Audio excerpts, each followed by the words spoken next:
Aujourd'hui, on va parler de téléconsultation chez les diététiciens. Comment se passe une consultation en ligne? Quels sont les avantages pour le patient mais aussi pour le diététicien? Quelles sont ses limites? Vous y pensez mais n'osez pas encore franchir le cap? Vous trouverez toutes vos réponses dans notre épisode du jour. Allez, générique? Bienvenue sur le podcast Entre deux patients. Je suis Élise Bricot. Et moi, Marion Baudin. Nous sommes toutes les deux diététiciennes et on va vous parler ici de nos expériences en libéral. Vous avez envie de booster votre activité, D'être plus créatif et plus efficace dans vos consultations? nous aborderons dans ce podcast des thématiques qui nous tiennent à cœur et nous répondrons à vos questions. Allez, c'est parti? Bonjour à tous, bonjour Élise. Bonjour Marion et bienvenue dans ce deuxième épisode de Entre deux patients. Alors aujourd'hui, on a prévu de parler des consultations en ligne, autrement dit des téléconsultations, donc des consultations réalisées par écran interposé. C'est pas mal pratiqué ici en France. Pour moi, c'est un peu la version moderne de la consultation à domicile. Moi, ça fait une dizaine d'années que je propose ça à mes patients. Toi, Élise, par contre, tu disais qu'en Belgique, c'était pas du tout développé. Tu t'es même demandé si c'était légal. Exactement, oui, c'est vrai que chez nous, il y a très peu de diététiciennes qui proposent ce service. Alors pour le côté légal, je me suis renseignée auprès du SPF Santé publique. Et en fait, chez nous, les téléconsultations ne sont pas du tout légiférées. Donc il n'y a aucun texte légal qui reconnaît ces téléconsultations. Par contre, il y aura une loi qui entrera en vigueur en juillet 2021 seulement et qui précise uniquement que le prestataire de soins devra offrir les mêmes garanties de sécurité et de qualité à son patient, tant lors des consultations à distance que lors des consultations physiques. Voilà, actuellement, c'est tout ce qui existe par rapport à ça. Notre arrêté royal de 1997 n'en parle pas. Actuellement, il est en cours de relecture et de modification, mais je ne sais pas du tout à l'heure actuelle si les téléconsultations seront abordées donc dans cet arrêté royal. Est-ce qu'en France, c'est légiféré par contre? Oui, nous en France, c'est vrai que c'est encadré. Il y a eu un premier texte de loi en 2009 et depuis, il y a eu pas mal de textes de loi et puis des guides de bonnes pratiques rédigés par l'HAS, donc c'est l'Haute Autorité de Santé, pour venir encadrer cette pratique. Donc j'imagine que c'est ce vers quoi se dirige la Belgique. Nous, en tout cas, si on vous en parle aujourd'hui, c'est parce que toi, Élise, tu as tenté cette nouvelle forme de consultation tout récemment. On s'est dit que ça pouvait être intéressant de partager ça avec vous. Je sais que tu avais pas mal de craintes, tu te posais des questions sur ce type de consultation. Est-ce que tu peux nous en dire plus? Alors oui, si tu te rappelles, donc dans l'épisode précédent, j'avais proposé donc la téléconsultation à une patiente. C'est une patiente que je suivais déjà depuis quelques mois en cabinet, mais ses horaires de boulot avaient changé et donc ça ne convenait plus du tout avec mes horaires de consultation. Et donc pour moi la téléconsultation pouvait être une super bonne alternative chez cette patiente. Mais voilà, je vous raconte un petit peu les détails par rapport à ça. Donc ma proposition a commencé par un échange d'emails, puis je l'ai eu au téléphone pour vraiment en discuter en direct. Comme je t'avais expliqué la fois passée, j'étais déjà pas très à l'aise de lui proposer ce service, mais voilà, ça s'est pas spécialement arrangé parce que ma patiente à l'autre bout du fil, je la sentais pas très à l'aise non plus. D'abord, elle s'est demandé comment est-ce que j'allais faire pour la peser. Je m'attendais pas du tout à ce genre de questions-là. Surtout en première question, c'était vraiment ce qui la tracassait. Donc moi tout de suite, je lui ai dit, c'est pas grave, vous tracassez pas, votre balance à la maison fera bien l'affaire. Mais j'ai senti que ça la rassurait pas spécialement. Et puis elle m'a demandé le prix de la consultation, voir si je pratiquais les mêmes tarifs qu'en cabinet. Et donc je lui ai dit que oui, que c'était les mêmes tarifs. Et là de nouveau, j'ai senti un gros malaise en me disant, mince, à mon avis, elle s'attendait à ce que les tarifs soient moins chers parce que c'était des téléconsultations, quoi. Et bon, donc la conversation a été un petit peu inconfortable, mais bon, au bout du compte, elle a quand même accepté de prendre un rendez-vous pour une téléconsultation. Bon, super. Et du coup, comment ça s'est passé? Attends, l'histoire elle n'est pas terminée, donc c'est vraiment ici pour ça que je vais vraiment avoir besoin de ton aide. Donc quelques jours après, mon téléphone sonne, c'est ma patiente. Elle souhaitait annuler son rendez-vous pour reprendre un rendez-vous plutôt en cabinet. Elle avait su s'arranger avec son boulot pour pouvoir se libérer donc mes jours de consultation. Et là, j'ai senti que elle était vraiment pas du tout à son aise de faire cette consultation en ligne. Et moi non plus, à mon avis, dans le service que j'ai proposé, j'étais pas du tout en confiance pour adresser ce service en fait à cette patiente. Et puis il y avait aussi le prix. Est-ce que ma consultation en ligne vaut vraiment effectivement le même prix que ma consultation en cabinet? C'est ce que je lui ai dit, mais voilà, moi je pense que je suis pas du tout convaincue. En cabinet, moi j'utilise énormément de jeux, j'offre des documents à mes patients et donc voilà, c'est vraiment une grosse crainte. Est-ce que je vais pouvoir, moi en consultation en ligne, pouvoir utiliser ces outils-là et donc offrir le même service à ma patiente et donc est-ce que ma consultation en ligne puisse valoir le même service donc que ma consultation en cabinet? Je suis déçue vraiment de ne pas avoir réussi à convaincre cette patiente de faire ce rendez-vous. Mais d'un autre côté, tu vois, elle m'a soumis des objections auxquelles j'ai vraiment eu difficile de répondre, la question de la pesée, la question du prix.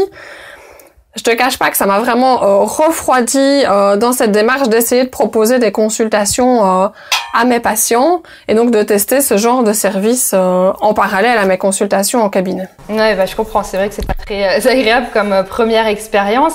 Mais après, je te remercie de partager ça avec nous parce que c'est vrai que souvent on partage nos réussites et peu nos échecs, mais finalement c'est là qu'on apprend, qu'on fait avancer nos projets.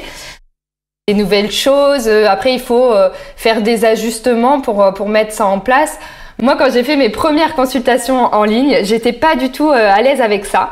Je pense que ça s'en ressentait clairement sur la qualité de mes consultations. Mais depuis, j'ai mis pas mal de choses en place et surtout, aujourd'hui, j'ai la certitude que la téléconsultation, c'est pas une sous-consultation. Je pense que j'en étais pas totalement convaincue à l'époque et je pense que c'est pour ça que ça s'en ressentait sur mes consultations. Mais voilà, ça, il faut pas que tu t'arrêtes à cette mauvaise expérience. Il y a des choses qu'on peut mettre en place pour améliorer ça et pour que toi, tu te sentes aussi plus à l'aise dans cet exercice. Ok, merci Marion pour tes encouragements. Et du coup, pour en revenir sur le cas de ta patiente, dans ce que tu nous racontes, on peut y voir des freins courants qu'on observe régulièrement quand on parle de téléconsultation. D'ailleurs, que ce soit d'un point de vue du diététicien ou du patient. Moi, je citerai 6 freins. Le premier, c'est la fameuse pesée dont tu nous parlais. En deuxième, je dirais le contact humain. On se demande toujours si c'est possible de conserver cette intimité qu'on a au cabinet. Est-ce qu'on aura le même cadre d'écoute en consultation en ligne? Il y a aussi les petits exercices, les jeux qu'on fait en consultation. Est-ce que on va pouvoir les refaire en ligne? Et puis, un 4e frein, je dirais que c'est le côté technique, l'informatique. Si on n'est pas très à l'aise avec ça, ça peut nous sembler compliqué, que ce soit du point de vue du diététicien là encore ou du patient. Le 5e frein, je dirais que c'est la façon dont on va se faire payer la consultation. Ça peut être une interrogation en tout cas. Et puis le 6e, c'est le prix. Est-ce que la consultation en ligne, elle vaut le même prix que la consultation en présentiel? Oui, exactement. C'est vraiment les 6 freins, en tout cas, qui me parlent aussi.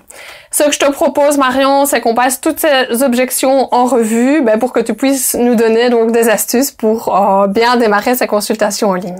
Ouais, alors on va commencer du coup par la pesée. Voilà. Alors, comment est-ce que j'aurais dû argumenter chez cette patiente-là par rapport à son objection de la pesée? Ouais, alors de mon côté, moi je travaille finalement très peu sur le poids. J'essaie de travailler plutôt sur les sensations plus générales, corporelles ou mentales de mieux-être. Mais effectivement, chez certains patients, c'est une donnée super importante. Au départ, ils ont besoin d'avoir ça. Alors moi, je pense qu'on peut effectivement, comme tu l'as dit à ta patiente, utiliser simplement la balance qu'ils ont chez eux. C'est un point de repère et puis ça fonctionnera très bien. Ils peuvent aussi prendre leur mensuration s'ils en ressentent le besoin. On peut se fier aussi aux vêtements, aux photos. Mais à nouveau, on peut aussi insister dès la première consultation pour relativiser un peu le chiffre sur la balance justement et faire réfléchir les patients sur les autres bénéfices de la perte de poids. Oui, c'est clair. Je pense qu'on pourra même faire tout un podcast sur ce sujet. C'est clair. Le pourquoi de la perte de poids, que signifie le chiffre sur la balance, etc. Bon, voilà, on va revenir quand même un petit peu à notre sujet. Un autre frein, comme tu disais, c'est la difficulté de faire comme si on devait se retrouver dans un cadre similaire à une consultation en cabinet en face à face, où la personne peut facilement se confier. Voilà, comment faire pour recréer ce contexte-là. C'est vrai que c'est un élément très important. Quand tu prends un rendez-vous pour une téléconsultation, moi je m'assure toujours que la personne elle a bien réservé un créneau où elle sera 100% disponible. J'ai déjà eu des consultations où le patient il est avec ses enfants ou alors il est dans un café. Clairement ça marche pas. Il faut que le patient il soit disponible mentalement, qu'il puisse aborder tous les sujets sans avoir peur que quelqu'un d'autre l'écoute. Et puis il faut qu'il soit disponible quoi pour travailler ensemble. Donc il faut que ce soit dans un endroit calme et qu'il soit pas en train de faire autre chose. Pour moi, il y a aussi un autre élément, c'est la vidéo. Je trouve que c'est indispensable. Enfin, ça apporte des éléments que juste une conversation téléphonique n'apporterait pas. Donc moi, je procède toujours à une téléconsultation avec la vidéo, donc. Et puis je pense qu'on peut finalement créer le même lien qu'en consultation en cabinet. Il faut simplement être bien attentif à son patient. Il faut être capable de s'adapter en fait, parce que même par un écran interposé, le patient il peut montrer des signes d'impatience, de fermeture, d'énervement parfois. En fait, c'est peut-être moins facile de les déceler, mais il faut du coup être très attentif au visage, à la voix de son patient pour pas passer à côté de ces signes-là. Et puis, j'y vois un avantage par rapport aux consultations en cabinet. Alors ça, c'est mon ressenti. Mais je trouve qu'en face à face, en consultation en cabinet, peut-être qu'au premier rendez-vous, le patient, il a parfois plus de mal à se livrer. Et quand c'est par écran interposé, finalement, la barrière de l'écran fait que parfois, on se confie plus dès le premier rendez-vous. Et moi, j'y vois vraiment un atout plutôt qu'une barrière, quoi. Ok, ah ouais, donc c'est complètement l'inverse de ce que je pensais alors. Mais concrètement, que puis-je dire à mes patients pour vraiment les convaincre qu'effectivement le cadre d'une consultation est tout aussi adapté? Tu peux par exemple leur demander s'ils ont fait l'expérience dans leur vie de tous les jours des conférences web ou du télétravail pour le boulot par exemple, ou alors avec des amis, de la famille via WhatsApp, et puis leur demander comment ils l'ont vécu. En général, c'est des expériences qu'on a déjà vécues. Et puis, ce qui marche bien, c'est de garder... Je sais que toi, tu as l'habitude, par exemple, de garder le contact avec tes patients entre deux rendez-vous. Et du coup, tu peux leur proposer un appel, une courte consultation, 5-10 minutes, entre deux suivis, pour vérifier que tout se passe bien et leur proposer de poser les questions à ce moment-là. Tu verras tout de suite, du coup, si la personne, elle adhère ou pas. Et pour moi, c'est le vrai avantage de la téléconsultation, c'est ça, c'est en fait proposer des plus courts entretiens, mais peut-être de façon plus régulière. Je trouve que ça permet de renforcer le lien avec son patient, d'entretenir sa motivation. Ok, ouais, c'est une super idée de faire des mini consultations vidéo pour vraiment, que le patient s'habitue aussi à ce genre d'outils pour être en contact avec sa diète. Ok, je sens beaucoup mieux en tout cas de commencer par ça. Mais si la personne est pas super à l'aise avec l'informatique ou si elle a pas Messenger, si elle a pas WhatsApp sur son téléphone, par quel moyen est-ce que tu procèdes? Enfin, quel outil est-ce que tu utilises? Qu'est-ce que tu fais? Alors, pour la téléconsultation, tu peux utiliser des logiciels comme Skype, mais tu as aussi des plateformes en ligne comme Whereby ou Zoom, où là, en fait, tu as juste à te créer un compte, c'est gratuit, et en fait, tu envoies un lien à tes patients. Et du coup, ils n'ont rien à installer de leur côté. C'est super facile pour le diète comme pour le patient. Et ça facilite les choses, plus que Skype d'ailleurs, je trouve. Après, quel que soit le moyen que tu utilises, c'est bien, je trouve, d'informer le patient avant, de faire un petit mail récapitulatif ou de l'avoir au téléphone pour bien lui expliquer le fonctionnement, pour que ce soit facile pour lui et que le moment venu, il n'y ait pas de « Ah, comment ça marche Internet marche pas, j'ai pas Skype installé. » Voilà, donc vraiment faire le point avec lui. D'ailleurs, ce que tu peux faire, c'est que lors de la première consultation en présentiel, tu peux profiter du coup de ce rendez-vous pour demander un rendez-vous de suivi en téléconsultation et puis montrer directement à ton patient comment vous allez procéder, comment ça va se passer. Comme ça, il est directement mis dans le bain et puis c'est facile pour lui. Oui, il se rend mieux compte de l'application et de l'utilisation de la vidéo. Et c'est vrai que moi, de mon côté, je peux aussi tester l'outil et voir comment ça fonctionne et être bien sûr, pour me rassurer aussi de voir que ça fonctionne avec ce patient-là. Par contre, une autre difficulté, c'est que comme je te disais tantôt, j'utilise des jeux, je fais des exercices en consultation. Comment faire pour ne pas perdre ces outils-là qui sont pour moi un plus? Ouais, bien sûr, c'est assez important. Moi, en plus de la vidéo, je fais pas mal de jeux aussi. Je travaille à partir de schémas, de documents. Ça n'empêche pas. En fait, je peux partager mon écran avec ces plateformes que je citais plus haut. Et du coup, ça permet de travailler sur des documents, des schémas, des petits dessins aussi que vous feriez chacune de votre côté. Enfin, en fait, ça n'empêche pas de réaliser des jeux et de travailler sur des documents. Moi, ce que je fais, c'est qu'en fin de consultation, souvent, j'envoie justement tous les documents qu'on a pu, sur lesquels on a pu travailler ensemble pendant la consultation. Je les envoie par email pour que la patiente, elle garde une trace de tout ce travail effectué en consultation. Ok. Oui, c'est vrai que via l'application Mon Suivi Diète aussi, il y a moyen de partager. C'est ça, j'envoie directement les ouais. documents faits, les exercices faits en consultation par l'application. Ok.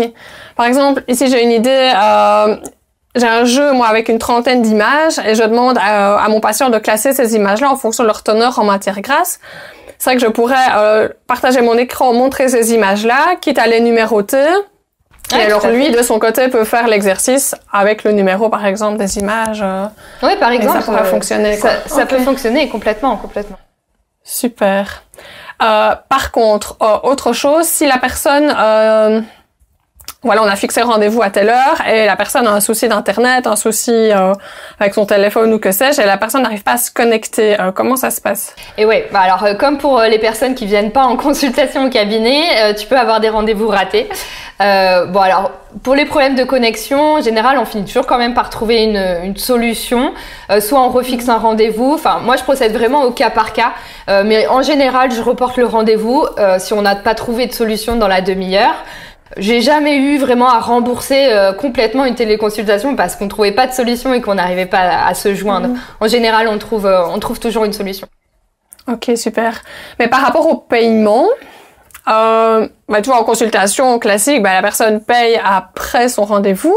Ici, en téléconsultation, comment ça se passe? Tu fais un paiement avant, après? Ouais, moi je procède à un paiement avant. En fait, j'ai intégré un système de paiement directement sur mon site internet. Donc les gens, ils peuvent régler à l'avance par carte bancaire ou par PayPal. Alors je te rassure tout de suite, ça m'a pris 3 clics parce que c'est quelque chose dont j'avais pas l'habitude et je m'en faisais un peu une montagne. En fait, maintenant, la plupart des sites internet c'est très facile en fait d'intégrer une boutique en ligne comme ça où après c'est à adapter du coup en fonction de nos prestations. Mais c'est très simple, il faut se créer un compte sur une plateforme de paiement. Moi, j'utilise Stripe. Il n'y a pas besoin d'acceptation de la banque ou autre, il faut juste se créer un compte. Et puis ça permet aux gens de payer très facilement depuis le site internet. Je trouve que c'est une bonne façon de faire. Après, il reste toujours la possibilité d'un paiement via PayPal, par exemple. Ok. Et en parlant du prix, voilà, je pense que c'était un souci vraiment de proposer le même prix en cabinet que pour une consultation en ligne. Est-ce que pour la diète que pour le patient, est-ce que la consultation aura la même valeur? Alors oui, moi comme je te disais tout à l'heure, pour moi la téléconsultation c'est pas une sous-consultation, c'est vraiment une autre manière d'apporter du soin, mais avec les mêmes exigences de qualité et de sécurité. Du coup, moi je propose le même tarif et je pense que le fait de proposer le même tarif au patient, ça renforce aussi ce côté-là. Il n'a pas l'impression d'avoir affaire à une sous-consultation. Et puis on a vu, on peut le rassurer en fait, surtout la pesée, le fait qu'il y aura les mêmes exercices, les mêmes jeux qu'on peut pratiquer en consultation en présentiel. Donc on peut le rassurer sur tous ces points-là. Ça va pas être compliqué de son côté et donc ça se justifie. Et puis il fait de son côté aussi des économies finalement puisqu'il a pas de déplacement, pas de frais de parking. On peut aussi avancer finalement cet aspect-là, ouais. Tout à fait. Et puis c'est un gain de temps. Enfin moi j'y vois un gain de temps autant pour le patient que le diététicien. Il y a pas de déplacement. On peut tout de suite enchaîner un autre rendez-vous aussi. Donc on peut aussi avancer cet argument. Et puis aussi t'évites les excuses du type il neige, je me suis foulé la cheville, je suis malade, mon mari a besoin de la voiture. Du coup là il n'y a pas de problème. Le patient il peut toujours assister à sa consultation. Donc peut-être aussi moins de désistement, moins de lapins. C'est possible. Okay. Ouais, super. Merci pour toutes ces infos, Marion. Je pense qu'il est temps de conclure. Grâce à tes conseils, je suis plus en confiance, plus rassurée quant à la valeur qu'apportent ces consultations à distance. Moyennement, évidemment, quelques petits ajustements que je devrais faire. Je retiens aussi que c'est capital pour la personne de disposer d'un endroit où elle est calme, elle est toute seule chez elle pour faire cette téléconsultation. Et si je reviens à l'exemple de ma patiente, je pense que c'était son problème en fait qu'elle n'a pas osé me dire par téléphone. Je l'ai revu après et effectivement j'ai confirmé ça. Je l'ai revue en consultation en cabinet et elle m'a confirmé ça. En fait, le souci, c'est que cette dame, c'est une jeune dame qui habite chez ses parents, mais il y a aussi ses grands-parents, il y a aussi son copain. Et donc, c'est vrai qu'ils sont très nombreux à vivre chez elle et je pense qu'elle a... en fait, elle a pas vraiment d'intimité dans sa maison et donc difficile alors de se dévoiler et d'avoir une conversation en tête-à-tête, en fait, de chez elle. Alors, moi, je pense que ce que je vais faire, c'est que je vais mettre en place quand je vais reproposer un patient. Donc, c'est déjà un patient que je connais, que je vois en consultation, que j'ai l'habitude. Je vais lui proposer en consultation et non pas, comme j'ai fait par email ou par téléphone. C'est mieux de lui proposer directement. Sur le coup, je pourrais déjà tester avec son téléphone ou sa tablette directement en cabinet pour me rassurer et pour rassurer mon patient. Et alors les mini-consultations de 5-10 minutes, je pense que ça c'est une super idée et que je vais d'abord me lancer là-dedans. Et surtout, je me laisse vraiment la possibilité, comme chez cette patiente, de faire marche arrière si je sens un gros malaise, quelque chose qui ne se passe pas bien du côté de mon patient. Je pense que vraiment, il y a des patients qui auront toujours besoin de ce face-à-face, de ce contact en cabinet, en présentiel, et que tout le monde ici, à l'heure actuelle, n'est pas encore prêt à faire cette étape, à faire ce saut, en fait, de technologie en consultation. N'oublions pas non plus que notre but, c'est toujours aider notre patient, et que, voilà, la téléconsultation va de ce sens-là. Et si malheureusement, ça dessert au patient, alors vaut mieux pas insister, vaut mieux pas continuer. Et tout à fait, je suis bien d'accord avec toi. Et je pense qu'on va refermer ce podcast sur cette belle conclusion. Si vous avez des questions et que vous souhaitez en savoir plus sur certains sujets, n'hésitez pas à nous les poser en commentaire ou par email à l'adresse entredepatients.podcast@gmail.com. Et si vous souhaitez en savoir plus sur nos autres projets, vous trouverez tous nos liens dans la description. Et on vous dit à bientôt entre deux patients. À bientôt!